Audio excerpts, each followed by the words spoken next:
فرمایا کہ جب بدکار بدکاری کرتا ہے تو اس سے ایمان نکل جاتا ہے۔ اب شیطان کیا چاہتا ہے؟ ہمیں سو میں مبتلا کر دے، ہمیں بدکاری میں مبتلا کر دے، اور بدکاری کے جتنے راستے ہیں، فحشاء کے جتنے راستے ہیں، شیطان نے ان کو آراستہ کر دیا ہے، رقص کو فن قرار دے دیا گیا ہے، اور آج عریانی پر مشتمل مخلوط اجتماعات کو فیسٹیول کا نام دے دیا گیا ہے، اور کیا کیا رنگ اور کیا کیا ڈھنگ دیے گئے ہیں۔ وہ راستے جو بدکاری پر منتج ہوتے ہیں وہ راستے کشادہ کر دیے گئے ہیں، اور اس سے بڑی بدبختی کیا ہوگی کہ جو بدکار لوگ بدکاری کو، برائی کو، فحشاء کو پھیلاتے ہیں، حکومتوں کی طرف سے ان کو ایوارڈ دیے جاتے ہیں اور ان کو بلا کر کے اعزازات دیے جاتے ہیں، اتنے پیسے دیے جاتے ہیں کہ آپ سوچ سکتے ہیں کیا ان کے اندر خوبی ہے کہ وہ برائی کو پھیلاتے ہیں، وہ فحشاء کو پھیلاتے ہیں۔ یہ معاشرے کا بدترین طبقہ ہے جن کی وجہ سے بدی پھیلتی ہے، نوجوانوں کے اخلاق بگڑتے ہیں، ان کا کردار مسخ ہوتا ہے۔ جو شخص بدکاری میں پڑ گیا اس کے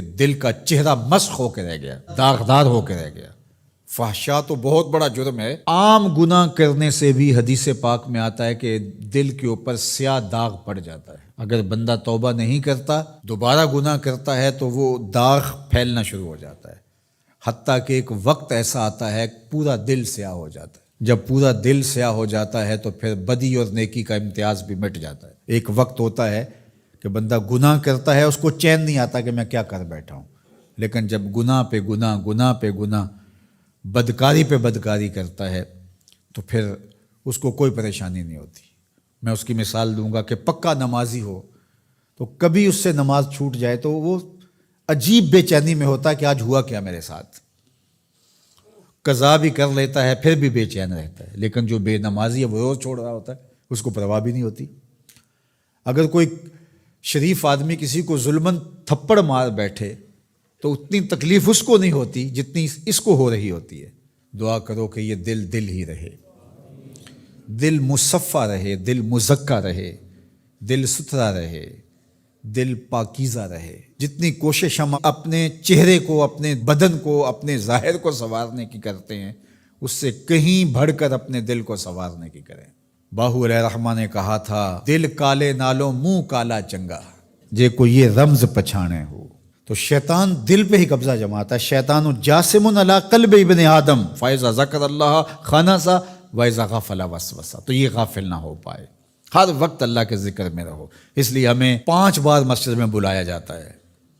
نمازیں ہیں تو ہم صبح ساری پڑھ لیں، ایسا نہیں ہے، ہمیں مختلف اوقات میں بلایا گیا ہے۔ صبح اٹھتے ہی سجدہ ریز ہو جائیں، پھر کام پہ جائیں، کام میں انہماک ہونے لگا تو پھر بلا لیا گیا، آؤ جو ظہر کے وقت، پھر گئے تھوڑا وقت گزرا تو پھر انہماک ہونے لگا، کھونے لگے تو کہا پھر آ جاؤ عصر کے وقت، پھر چھٹی ہوئی گھر جانے لگے، کہا پہلے نماز پڑھ لو، پھر کھانا کھایا، بچوں میں بیٹھے کھیل کود میں لگے، دل غافل ہونے لگا، کہا آ جاؤ پھر عشاء کے وقت آ جاؤ۔ اور نماز سے پہلے بھی ذکر، نماز کے بعد بھی ذکر، سونے سے پہلے ذکر، سونے کے بعد ذکر، اٹھتے ہوئے ذکر، کھاتے ہوئے ذکر، کھانے کے بعد دعا، آئینہ دیکھتے ہوئے دعا، لباس بدلتے ہوئے دعا، سیڑھیاں چڑھتے ہوئے، سیڑھیاں اترتے ہوئے، کسی چیز کو دیکھتے ہوئے، کسی مومن کو ملتے ہوئے۔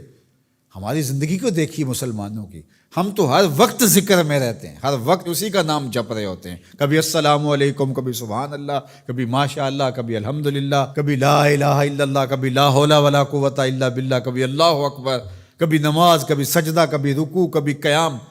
کیسی زندگی ہے مومن کی۔ اور 8 دن کے بعد تفصیلی روشنی کے لیے ہم مسجدوں کے اندر حاضر ہوتے ہیں، اس میں خطبہ سنتے ہیں، اس میں گفتگو سنتے ہیں، بیٹھتے ہیں، ذکر فکر کرتے ہیں، اور پھر ماہ سیام آ جاتا ہے تو پوری ٹیوننگ ہو جاتی ہے پورے جسم کی۔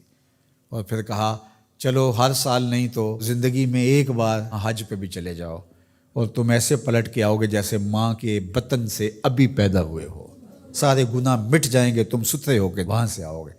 تو مومن پاکیزہ دل ہوتا ہے، فحشاء سے، سو سے، برائیوں سے۔ آج نہ ہماری نگاہیں پاک، نہ کان پاک، نہ خیال پاک، نہ سوچے پاک، سب کچھ آوارگی میں آ گئی۔